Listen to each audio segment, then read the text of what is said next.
Hi friends, this is Mayur. You're watching Beyond Bollywood Plus. 2023 is coming to a close, and it's that time of the year when we reflect at the best performances by artists in Bollywood. Women's era, it's very difficult to find in the patriarchal society, खासकर इस film industry में भी. लेकिन thanks to some few brave filmmakers, writers, who tell the strong stories led by female protagonists. अब वैसे तो I think Alia Bhatt is the raining star of Bollywood, लेकिन 2023 was not exactly her year. अगर आपको याद हो कि कैसे पिछले साल ऑब्वियसली वो माँ बनी थी, तो जाहिर है before the birth and after the birth of a child she was on a break. और इसके कारण सिर्फ इस साल उनकी एक ही फिल्म आई, रॉकी और रानी की प्रेम कहानी, जो भले ही बॉक्स ऑफिस पे 100 करोड़ कमाए हो, but to be honest we didn't like that film that much. So Alia Bhatt misses out, and but the good thing is that ये साल I think it belongs to a lot of youngsters. काफी नई लड़कियों ने प्रभावित किया है, जिनके बारे में शायद हमने इतना नहीं सुना होगा. And there were also some few follow on actors, भूले भटके एक्टर्स, जिन्हें हमने शायद कई साल पहले देखा होगा, and they kind of made a strong comeback. Without further ado we get bring you the list of the best actress of the year. यहाँ पे आपको एक नहीं बल्कि हमारे पास there are 12 performances which are worth of our praise. तो खैर 12वें नंबर पे है एक न्यू एक्टर कॉल्ड महिमा मकवाना. जाहिर है आई थिंक ज्यादातर लोगों ने ये नाम इतना सुना नहीं होगा, बट इस लड़की ने एक फिल्म आई थी डिज्नी हॉटस्टार पे, तुमसे ना हो पाएगा. It was a very well made film. और यहाँ पे महिमा Makwana she played the character of Devika, जो कि एक PR publicist, social media executive या सेलिब्रिटी मैनेजर है. अब आई थिंक बड़ा अच्छा लगा ये देख के कि एक फिल्म के अंदर एक कैरेक्टर है और वो ऑब्वियसली ऐसे प्रोफेशन में है, and that character is मॉकिंग Bollywood actors. तो आई थिंक ये बड़ा देखने में अच्छा था. लेकिन खैर देविका की अगर आप देखें, इसकी मुख्य कहानी में बड़ा योगदान है, जहाँ पे वो अपनी नौकरी तो करी, लेकिन साइड बाय साइड वो अपने बचपन के स्कूल के जो दोस्त हैं, गौरव प्लेड बाय इशफाक सिंह, ये उनके mass magic food delivery business में ये उनकी मदद करती है, purely in terms of how to market it.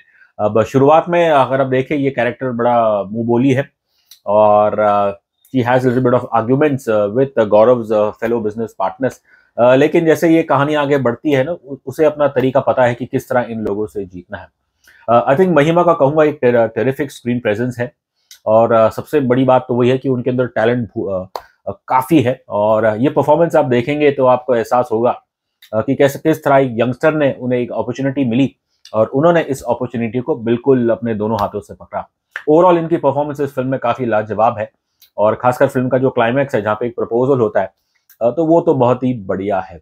मुझे यकीन है शायद आने वाले पल में after this impressive performance other writers and film makers वो महिमा की तरफ देखेंगे, and she get more of her opportunities. Number 11 पे है नविंद्र बहल, वेटरन एक्टर. आई थिंक ज्यादा लोग को इनका नाम ना पता हो, बट मैं उम्मीद करता हूँ कि इनकी शक्ल देख के तो लोगों ने कहा होगा कि हाँ हमने इन्हें पहले कहीं देखा है. तो खैर नविंद्र बहल जी, वो इस उम्र में उन्हें एक बड़ा अच्छा रोल मिला विशाल भारद्वाज की फिल्म खुफिया, जो कि नेटफ्लिक्स पे आई थी. अब अक्सर कहते हैं कि एक इंसान उसकी जो परवरिश होती है, जो उसका एनवायरमेंट होता है, वो उसका ही क्रिएशन होता है. और normally obviously across the globe अगर एक बच्चे को अच्छी परवरिश मिलती है तो फिर जाहिर है वो बच्चा बड़ा होकर समाज में एक शरीफ इंसान बनता है. यहाँ ऑब्वियसली थोड़ा उल्टा है, क्योंकि जो यहाँ पे रवि मोहन है, अली फजल, उनके character he is accuse of, he is a रॉ agent and he is accuse of being a traitor. और पहले तो लग रहा है कि रवि उनकी लालच के पीछे वो खुद है और उनकी जो बीवी है. लेकिन जैसे ये कहानी आगे बढ़ती है और जब व्यूअर्स को सबको धक्का पड़ता है, जब उन्हें ये पता चलता है कि दरअसल रवि की जो पीछे जो लालच है उसका जो मुख्य कारण है वो है उनकी माँ. उनकी ग्रीड देख के बस ये कहना पड़ेगा कि आज के दौर में अब ये कहना मेरे पास माँ है, I think it is no longer acceptable. फिर नंबर 10 पे आती है एक full on actor Simran Rishi Bagga, जो 90s की ऑडियंस है जैसे मैं. आई थिंक उस दौरान अमिताभ बच्चन कॉर्पोरेशन लिमिटेड की एक फिल्म आई थी तेरे मेरे सपने, जिसमें अरशद वारसी थे, उन्होंने डेब्यू किया था, और साथ में सिमरन ऋषि भी थी. और उसके बाद अनफॉर्चुनेटली उनका बॉलीवुड करियर इतना कुछ खास रहा नहीं है. I think she is largely work in south, but इस साल कहूंगा उन्होंने एक स्ट्रॉन्ग कमबैक किया थ्रू द हॉटस्टार फिल्म गुलमोहर, जिसे काफी क्रिटिक्स में पसंद किया गया है. एंड उसके अंदर ही is playing the wife of Manoj Bajpayee. और अगर आप देखें ये किरदार ऐसा है कि ऑब्वियसली फैमिली के अंदर मतभेद हो चुके हैं, और उनके जो पति है वो काफी डिस्टर्ब्ड है जब उन्हें कुछ चीजों के बारे में पता चलता है. और इस दौरान ऑब्वियसली वो भी एक चट्टान बन के अपने पति का सपोर्ट करती है। नॉर्मली तो हम ये कहते हैं कि वुमन कंप्लीट्स अ मैन, लेकिन सिमरन ऋषि की ये परफॉर्मेंस देख के कहना पड़ेगा she is the one who completes the leading character Arun. So I think hats off to Simran Rishi Bagga. I think for getting this opportunity, और इस opportunity पे उन्होंने पूरा चौका मारा है। जो सलमान खान फिल्म्स की बात आती है तो नॉर्मली ये माना जाता है कि ये कोई बेरोजगार योजना है, लेकिन इस साल सलमान खान फिल्म प्रोडक्शन की जो एक फिल्म आई फरे, उसे देख के ये कहना बिल्कुल ही गलत होगा, क्योंकि इस फिल्म में जितने भी एक्टर्स को लिया गया तकरीबन सभी अच्छे हैं। और वैसे तो सारा ध्यान सलमान खान की भांजी अलीजे पे था, जो कि काफी इंप्रेसिव है, लेकिन हमें ज्यादा इंप्रेस किया इस लड़की प्रसन्ना बिष्ट ने। अब वैसे तो ये नाम सुनने में किसी एक प्रसन्ना नाम आई थिंक नॉर्मली जेंट्स का होता है, और लेकिन जब हमने ये फिल्म देखी, बस इतना कहूंगा इनकी परफॉर्मेंस देखे हम काफी प्रसन्न हुए। So Prasanna played the character of Chhavi, जो कि एक बड़े बाप की बेटी है। उसे बचपन से आज तक वो डैडीज प्रिंसेस है, तो जाहिर है उसे जो चाहिए सब मिला है, बट पिताजी कभी उसका साथ नहीं देंगे एग्जाम्स क्लियर करने में। अब इस चीज के लिए वो इस्तेमाल करती है इस फिल्म की लीडिंग कैरेक्टर नियति का, दैट्स अली से। और शुरू में तो लग रहा है कि ये लड़की वाकई अच्छी है, इसे एक सहानुभूति है गरीब लोगों से, लेकिन जैसे ये फिल्म आगे बढ़ती है और तब आपको पता चलता है, एक पल है बस फिल्म के अंदर, एक बड़ा मैं कहूंगा आई कैचिंग मोमेंट है, जहां छवि फ्रस्ट्रेट हो रही है कि कैसे नियति उनकी बात नहीं सुन रही, और वो गुस्से में आके उन्हें इडियट कहती है कि जैसे तुमने पैसे लिए हैं और इसलिए तुम काम करो, यू इडियट। अब जैसे वो इडियट बोलती है, उनके मुंह से एक थूक भी निकलता है, जाहिर है that's not part of the script, but इस लड़की का कहूंगा ट्रेमेंडस स्क्रीन परफॉर्मेंस, और जो इनकी उम्र में मुझे लगता है कि अपनी उम्र से काफी मैच्योर्ड है, जो इन्होंने परफॉर्मेंस दी है इस character Chhavi, as this character Chhavi, वो काफी लाजवाब है। आई एम श्योर ज्यादातर जो हमारे पॉपुलर अवार्ड्स डू है वहां पे शायद अलीजे को ज्यादा लाइमलाइट मिलेगी, लेकिन हमारे लिए इस फिल्म में जो सबसे आउटस्टैंडिंग परफॉर्मर है वो है Prasanna Bisht. From one youngster to another, इस साल एक जबरदस्त फिल्म आई थी ZEE5 पे, सिर्फ एक बंदा काफी है। और ये film as we all know it is based on true events, it's loosely inspired by the conviction of fake godman Bapu Asaram in the rape case. और यहाँ पे मनोज बाजपेयी साहब ने लीडिंग रोल प्ले किया था of the lawyer Solanki, and this young girl Adrija Sinha, जिसके बारे में हम इतना कुछ जानते नहीं थे इससे पहले, she played the rape victim. अब जब ऑब्वियसली ऐसे कैरेक्टर्स की बात आती है, to be honest I think no one can really pinpoint and say that this is how कि ऐसी ही मानसिकता होती है रेप विक्टिम की, बिकॉज ये तो दुर्भाग्य से तो ये चीज तो बस जिस पे बीतती है वही जानेगा।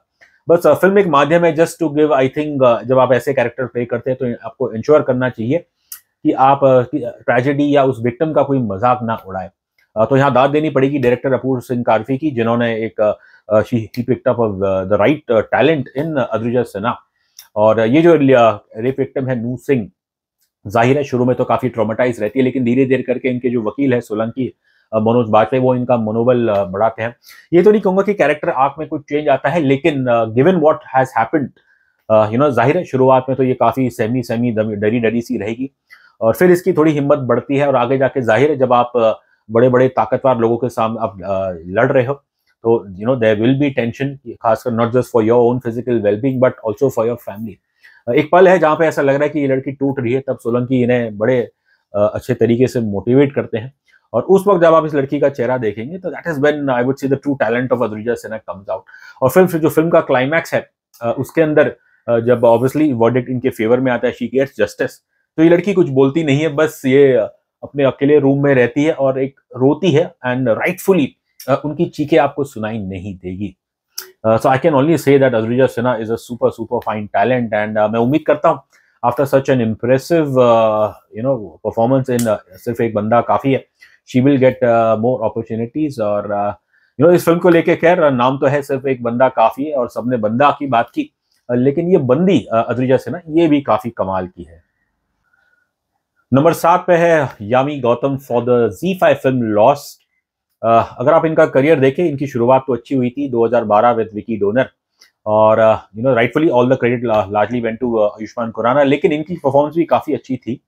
और उसके बाद से दुर्भाग्य से आई थिंक जैसे शायद इनसे उम्मीद लगा के रखी थी लोगों ने, फैंस ने, शायद कहीं ना कहीं she hasn't lived up to that. बस ये कहूंगा 2023 जो साल है it belongs to Yami Gautam, because इन्होंने एक नहीं बल्कि 3 अच्छी फिल्में दी हैं, और हमारी इस लिस्ट में तो खैर यामी का नाम 2 बार आएगा। तो सबसे पहले हम बात करेंगे इनकी फिल्म लॉस्ट की, द Z5 फिल्म, जो जहाँ पे इन्होंने एक फीमेल जर्नलिस्ट, क्राइम जर्नलिस्ट का किरदार निभाया। और ये कहूँगा कि पहली बार ऐसा कई सालों के बाद ऐसा लगा कि पहली कोई फिल्म है बॉलीवुड की जो जर्नलिस्ट का मजाक नहीं उड़ा रही है और जिसने वाकई में इस प्रोफेशन को समझने की कोशिश की है। और यामी की परफॉर्मेंस, जो इनका कैरेक्टर है उसका, बस ये कहूँ कि जर्नलिज्म में हम एक कहावत कहते हैं, journalism all about following the 5 W's and 1 H। तो ये कैरेक्टर बिल्कुल वैसा है, सूझबूझ वाला है। ये she doesn't jump to conclusion. इन्हें भूख है अच्छी स्टोरी की, लेकिन ये कभी अपने एथिक्स और मॉरल से कभी कॉम्प्रोमाइज नहीं करेगी। सो यामी की परफॉर्मेंस इस फिल्म में लॉस्ट में कहूंगा स्टार्ट से एंड तक काफी इंप्रेसिव है। उस वक्त तो शायद हमें लग रहा था कि ये उनके करियर की सबसे बेहतरीन परफॉर्मेंस होगी, लेकिन इस लिस्ट में आगे आपको पता चलेगा कि कैसे Yami exceeded our loss expectations. Number 6 पे है एक और युवा एक्टर कॉल्ड मेधा शंकर, जिन्हें हमने विदु विनोद चोपड़ा की फिल्म 12वीं 12 फेल में देखा। ये फिल्म काफी वर्ड ऑफ द माउथ उसका काफी स्ट्रॉन्ग था, इसके बॉक्स ऑफिस भी काफी I think it earn to close to 50 crores and जाहिर है all the attention was on the leading character played by Vikrant Massey, but ये लड़की मेधा Shankar who played this female protagonist श्रद्धा काफी कमाल की है। अब इन्हें देखने में तो ऐसे लगेगा दुबली पतली है, ज्यादा कुछ इतना ग्लैम लुक है नहीं, लेकिन वंडरफुल स्माइल। और अक्सर हम बात करते हैं कॉमन मैन की फिल्मों में, लेकिन बहुत कम, I don't think how many of us even talk of playing the common girl. अब क्या अगर हम कॉमन गर्ल कह के क्या किसी लड़की को यहाँ ऑब्जेक्टिफाई कर रहे हैं? नहीं, बिल्कुल नहीं। बट बस इतना कहेंगे कि ये जो कॉमन गर्ल का स्पिरिट है, इसे मेधा शंकर ने बहुत ही खूबसूरत तरीके से 12वीं फेल में निभाया। नंबर 5 पे है Sania Malhotra, one of our favourites. दोस्तों, एक पंजाबी दिल्ली की लड़की के लिए एक सेंट्रल इंडिया का कैरेक्टर प्ले करना बड़ा आसान नहीं होता है। नॉर्मली जब लोग ऐसी कोशिश करने जाते हैं तो वो देखने में कैरिकेचर लगता है, बिकॉज वो कभी भी एक्सेंट या भाषा पे पकड़ नहीं पाते हैं। लेकिन that is why I would say that Sania Malhotra is a different kettle of fish. She not only grabs the central India accent really well, but इनका कैरेक्टर देखिए, महिमा बसौर, ये एक फीमेल कॉप है, एक दलित है, एंड इनके सामने ऑब्वियसली जो मेन केस सॉल्व करना है वो है विधायक जी के जो कटहल चोरी हो गए, उनकी चोरी, उन्हें किसने चुराया वो मालूम करना। लेकिन साथ ही साथ इस केस को इन्वेस्टिगेट करते उन्हें जो उनके प्रांत में रियल इश्यूज है, शी एड्रेसेस दैट। अब खैर विधायक जी को तो सिर्फ अपने कटहल से इंटरेस्ट है, but Mahima Basor, she uses her intelligence, her wit to overcome the bureaucracy, the gender, the caste and the class bias. And कमाल का परफॉर्मेंस है सानिया मल्होत्रा का। पूरी फिल्म में आप देखें, आपको ऐसा लगेगा नहीं कि एक दिल्ली वाली लड़की ये यूपी या एमपी की भाषा बोल रही है। मुझे लगता है ये उनके करियर की one of the most refreshing films, and I am sure 50 years down the line she will fondly remember Kathal as one of the most marquee films in her career. अब नंबर 4 पे यहाँ पे एक भारतीय नहीं, एक विदेशी नाम है, and surprisingly this is not a Bollywood film, this is an international production, but a Rajasthani film. अब आप कहेंगे कि भैया ये तो फेयर नहीं है, but this film was so good, and this Irani actress, Irani French actress Golshifteh Farahani, outstanding. I think अगर कुछ दर्शक जिन्होंने एक्सट्रैक्शन देखा है उन्हें याद होगा कि एक्सट्रैक्शन में भी इनका काम काफी अच्छा है। तो इस साल इनकी एक फिल्म आई थी the song of scorpions, directed by one Anup Singh. ये फिल्म कई सालों से 6 सालों से फेस्टिवल सर्किट में जा रही थी, और आखिरकार 6 साल के बाद ये फिल्म भारत में थिएटर्स में इस साल रिलीज हुई। जाहिर है इसकी ऑडियंस शायद एक निशी होगी, एंड थोड़ा बहुत आपको भाषा का समझना जरूरी है। और पहले तो हमें दंग हुआ कि कैसे यहाँ पे डायरेक्टर साहब ने इस ईरानी फ्रेंच एक्ट्रेस को लिया, और कमाल की बात यह है कि इन्होंने इस फिल्म के लिए राजस्थानी भाषा, या जो कम से कम उनके डायलॉग्स है वो उन्होंने सीखे हैं। और फिल्म में आप देखेंगे, आपको ऐसा देख के बिल्कुल नहीं लगेगा कि ये कोई विदेशी महिला है, क्योंकि उन्होंने जो राजस्थानी भाषा पकड़ी है वो may be not perfect, but for an international girl I would say it is quite outstanding. और यहाँ पे ऑब्वियसली हमारे इंडस्ट्री में है, वी हैव द कतरी नंदन जैकलिन, जो इतने सालों से काम कर रहे हैं, लेकिन आज तक कोई ये नहीं कह सकता कि उनकी हिंदी इतनी खास इंप्रूव हुई है। बट अपनी पहली ही इंडियन फिल्म में गुलशिफ्ते फराहानी ने दिखा दिया कि वो कितनी she just shown the kind of talent that she has. I am sure you can give her any other का कोई भी कैरेक्टर दीजिए, वो उसमें पूरी तरह घुल जाएगी।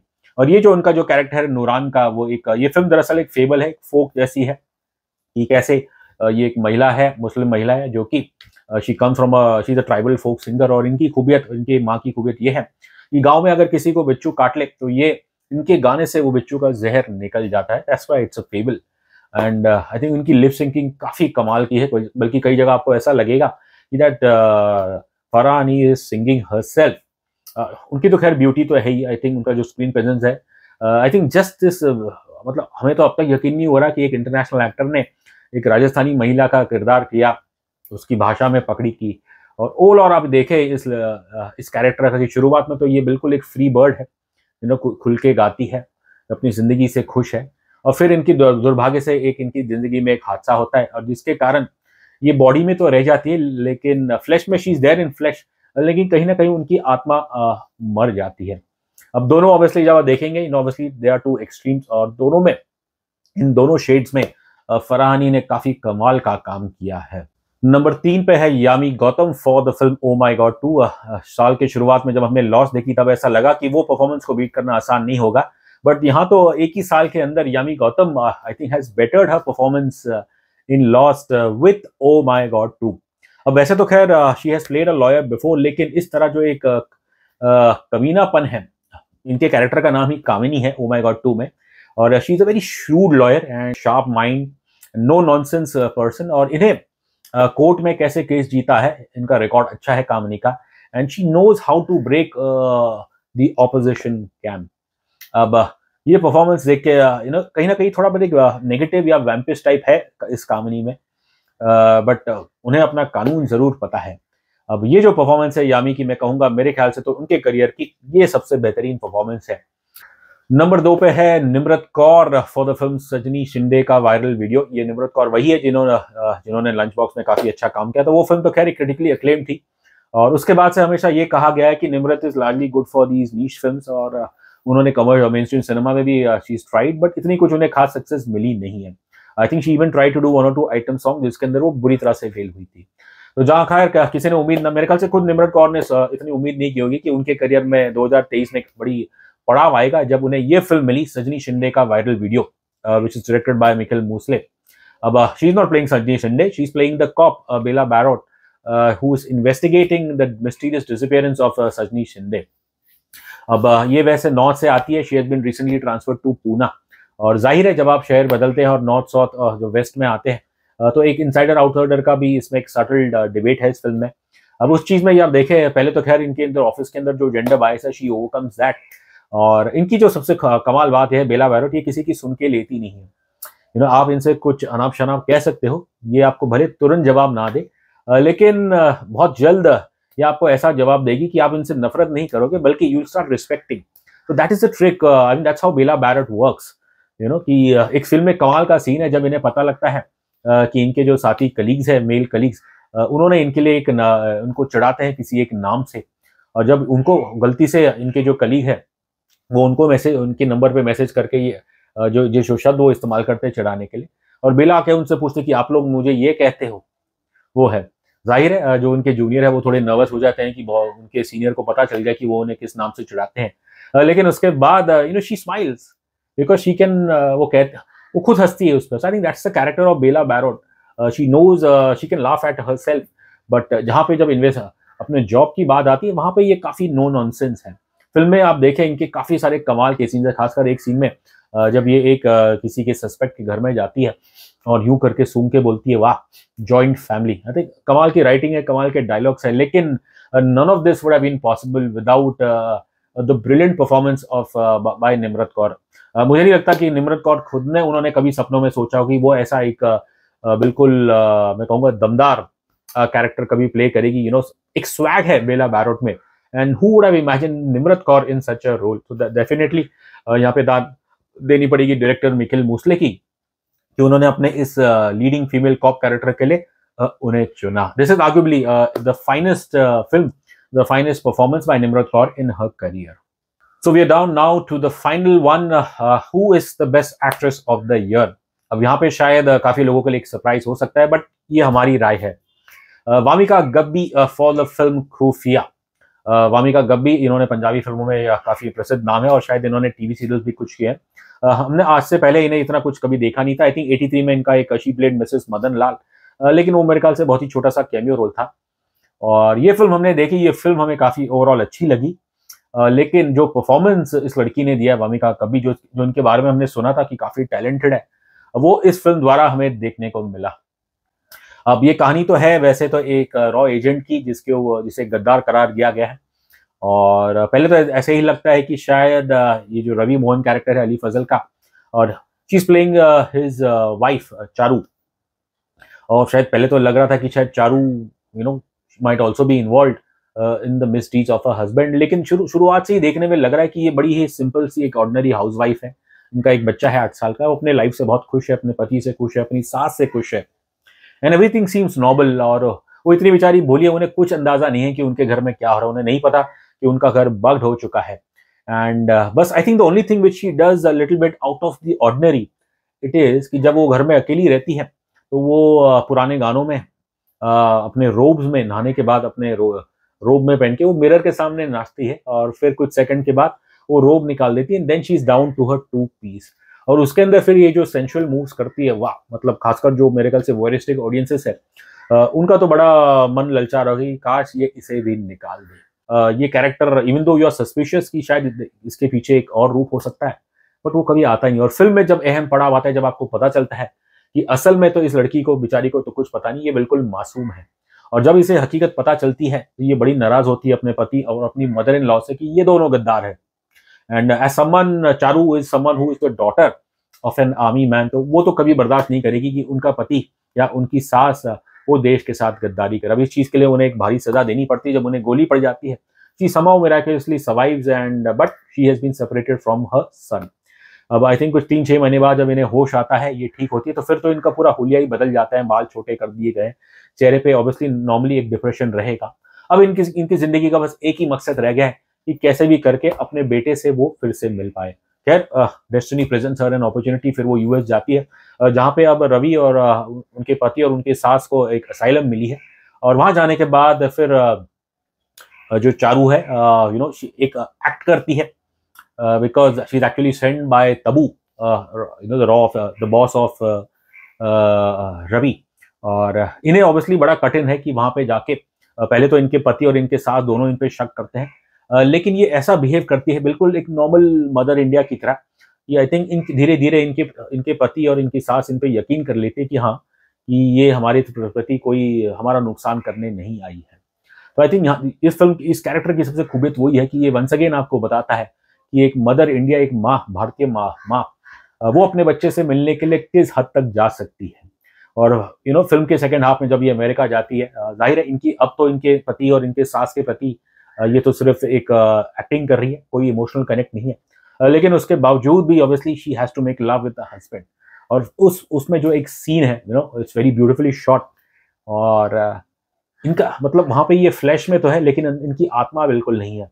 इनके पति ऑब्वियसली इनके साथ संभोग कर रहे हैं, और वो जो चेहरा है, लुक है, एक डिस्गस्ट लुक है इनके चेहरे पे, but she is faking that की एज इफ शी जो मोन्स है इनके, जो राइटली म्यूट किए गए हैं। आई थिंक उस एक सीन से मैं कहूंगा कि ये आपको दिखाता है कि ये लड़की वामिका गब्बी वाकई ही ये अपने कैरेक्टर के डेप्थ में घुस जाती है, एंड शी अंडरस्टैंड्स हर character very well. And for someone to have that kind of understanding of a character, to understand the emotional depth of a character, 2 shades है एक ही फिल्म में, और उन्हें किस तरह से बखूबी निभाना, वो बिल्कुल कमाल का है। तो खैर बाकियों का तो हमें पता नहीं, लेकिन हमारे लिए वामिका गब्बी इन खुफिया, that performance deserves her to be called the best actress of Bollywood in 2023.